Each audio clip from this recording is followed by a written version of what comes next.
세계 신뢰하는 성교방송 시청자 찬양사역자 여러분,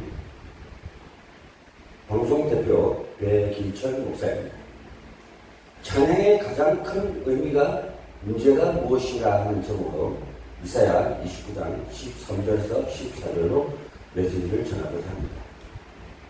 세상 속에 나타난 낭만주의적 음악 현상들입니다. 인간에게 음악은 약방의 감초와 같은 존재입니다. 그래서 공기처럼 늘 우리 곁에 있지만 존재감을 잊고 살아갑니다.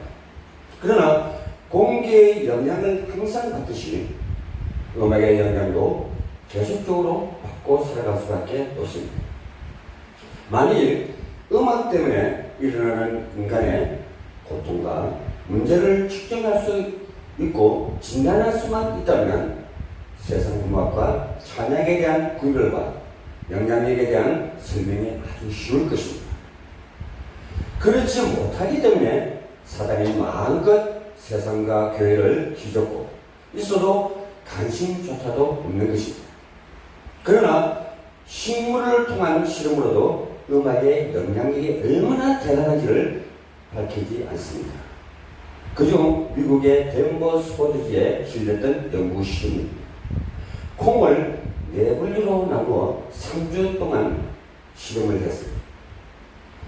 한 실험군에는 마약을 계속하여 주사를 했는데 11.5인치만큼 컸고, 또 한 실험군에는 시끄러운 음악 중 박과 노음악을 들려줬더니 15인치로 살았습니다.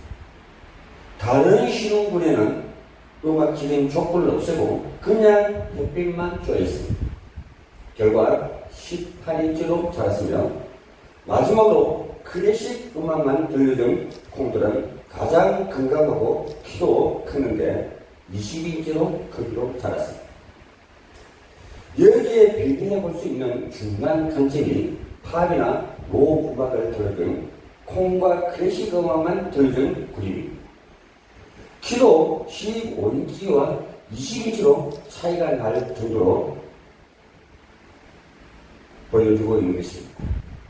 더 주목할 것은 특징이 팝 음악을 들은 콩나물들은 그들의 머리를 스피커 반대 방향으로 자라고 있었고, 클래식 음악을 들은 콩들은 오히려 스피커 방향으로 기울어졌던 사실입니다.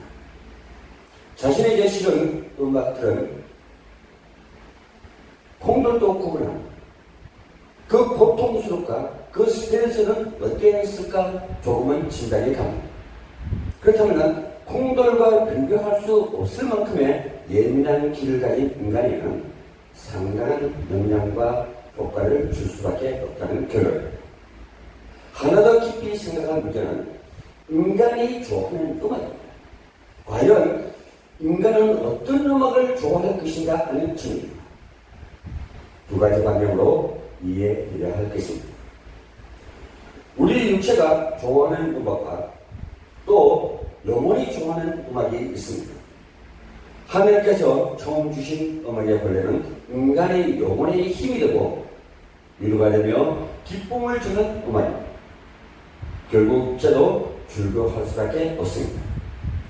곧 하나님과 교제하며 대화하는 영적 은어로서의 음악이었습니다. 그런데 이 음악을 가장 먼저 받아들이던 존재가 하늘의 천사들. 천사들만큼 찬양의 본질을 제대로 아는 피조물이 없었습니다. 그런 천사가 타락하여 세상 밖으로 쫓겨난 것입니다. 찬양과 경배의 비밀을 아는 지혜를 가지고 있다는 말입니다. 그래서 세상 음악을 완전히 장악했습니다. 경배와 찬양의 대상을 완전히 바뀌어놓은 것입니다. 이 타락한 천사인 사단은 다른 음악을 만들기 시작했습니다.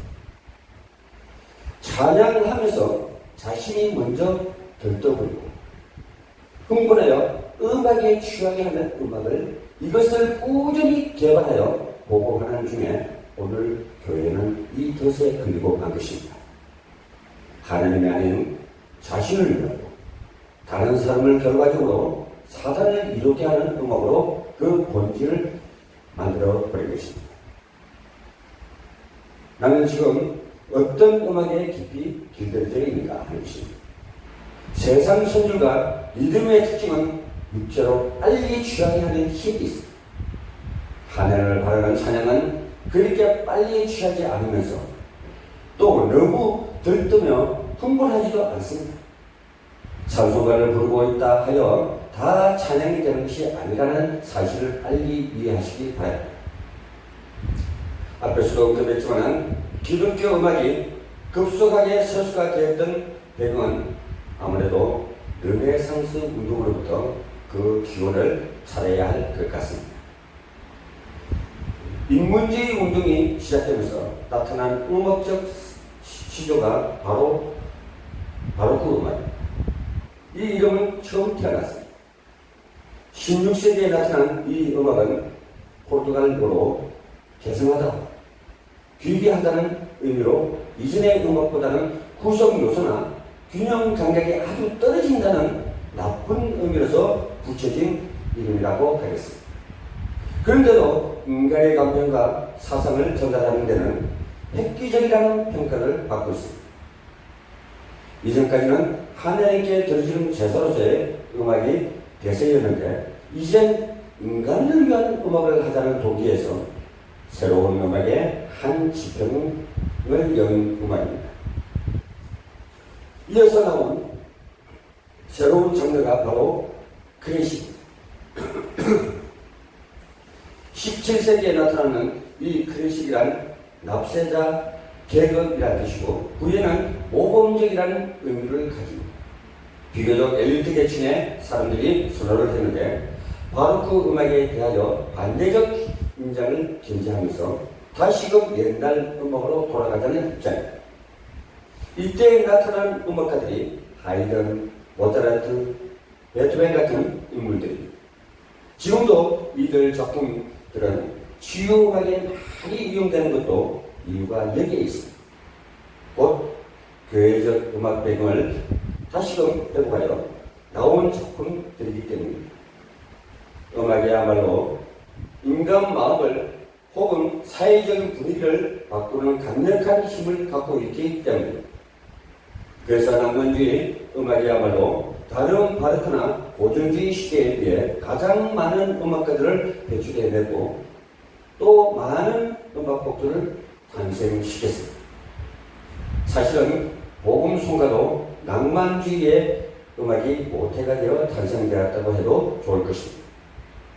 낭만주의는 후기 낭만주의를 거쳐 세상을 많이 타락을 시킨 후에 19세기에 현대한 음악이란 색다른 음악 장르를 탄생시켰습니다. 좋은 선수가들의 한결같은 특징을 화려하게 없다는 것입니다. 신나고 우아한 음악이면 하나님을 바라보기에도 전에 음악적 흥분과 들뜸에 빠져 찬양의 참 본질을 잃기 때문입니다. 그러나 이런 음악 자체가 세상과 사회적 배경에서 만들어졌기에 경계해야 하며 특히 음악에 민감한 젊은이들은 찬양의 본질이 무엇인가를 깨닫고 찬양의 참 방법을 실질로 경신해야 됩니다. 세상 음악을 진단할 수 있는 찬양자가 되어야 하고 그들에게 참 찬양의 본질과 누림을 말할 수 있는 복음의 머처리가 됩시다. 하나님은 지금도 우리를 하루에 7번씩 찬양 속에 만나시길 원합니다. 찬송 속에 거하시는 하나님을 만나시기를 주님 이름으로 당부드리겠습니다. 시청자 여러분 대단히 감사합니다.